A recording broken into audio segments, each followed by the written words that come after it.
Naqblu mazzjonijiet legali fil-konfront ta' min jikser il-liġi. Klim siwi ta' Ryan Kallus, kellim nazzjonalista l-ippjanar u simplifikazzjoni tal-proċessi amministrattivi.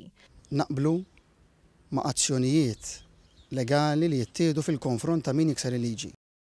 Staqsejna lil Ryan Kallus għaliex fi żmien amministrazzjoni nazzjonalista ma tieħdiġ azzjoni legali fil-konfront ta' Lawrence Fenech, ex-kap eżekuttiv tal-Malta Air Traffic Services. Il-frodi u l-abbuż f'din l-entità pubblika kienu sigriet magħruf sa minn qabel l-aħħar elezzjoni ġenerali, fatt li Kallus ma ċaħax. Ma naħsibx li inti tippretendi minni li ħanajdlek li xi ħadd li kiser il-liġi l-awtoritajiet tagħna m'għandhomx jieħdu azzjoni fuqu. Laqas xejn, però jekk kontu tafu fuq il-frodi, kontu tafu. Għalfejn ma tieħdiġ azzjoni?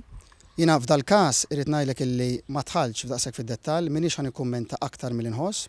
L-ewwel darba li ħarġu dettalji dwar dak li kien għaddej fil-Malta Air Traffic Services kien xejn inqas minn 3 snin ilu. Iżda kien biss din il-ġimgħa li Lawrence Fenech kien ikkundannat sentejn ħabs u interdizzjoni ġenerali. Kien ordnat ukoll li ħallas lura eluf kbar ta' euro. Id-dettalji tal-abbuż kienu waslu f'rapport għand il-Prim Ministru u l-Ministru tal-Finanzi ta' dak iż-żmien. Min jikser il-liġi għandu jara illi l-istituzzjonijiet tagħna jieħdu dak li ħaqqu.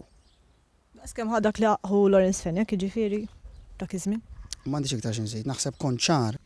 Ir-rapport tad-Dipartiment tal-Awditjar Intern li sar fl-2011 jgħid li kien hemm 145,000 euro fondi pubbliċi miżappropjati. Flimkien ma' Lawrence Fenech hemm akkużat ukoll l-eks-kontrollur finanzjarju tal-Malta Air Traffic Services Ian Falzon. Laqat saru investigazzjonijiet interni u lanqas mill-pulizija. Jekk kiser il-liġi l-awtoritajiet tagħna għandhom jaraw illi issir ġustizzja. Fejn ma ġixejtux hekk intom allura. Jien m'għandix iktar xi nsif dan il-każ